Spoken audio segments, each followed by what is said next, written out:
বিমূর্ত ভালোবাসা কাব্যগ্রন্থের তুমি দীপ্তিমান অনুপ্রেরণা কবিতাটি আবৃত্তি করছি। এই কবিতাটি 2014 সালের মে মাসের 25 তারিখে আমার শ্রীলঙ্কায় অবস্থানকালীন সময়ে রচিত।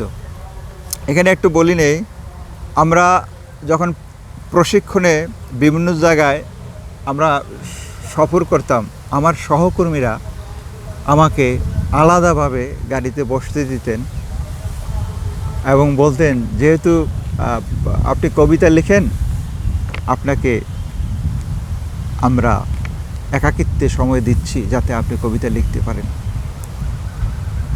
প্রকৃত অর্থে তাদের উদ্দেশ্যে এই কবিতাটি রচিত।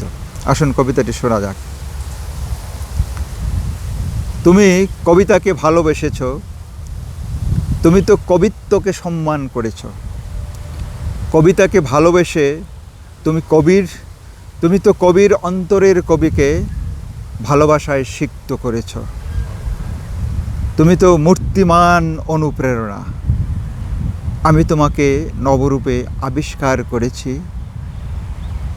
মেঘে আচ্ছন্ন আষাঢ়ের আকাশে উড়ন্ত সাদা বলাকার ঝাঁকের মতো দীপ্তিমান তোমার অনুপ্রেরণা। তুমি আলোর উৎস কবির আকাশে, তুমি আলোর উৎস কবির আকাশে।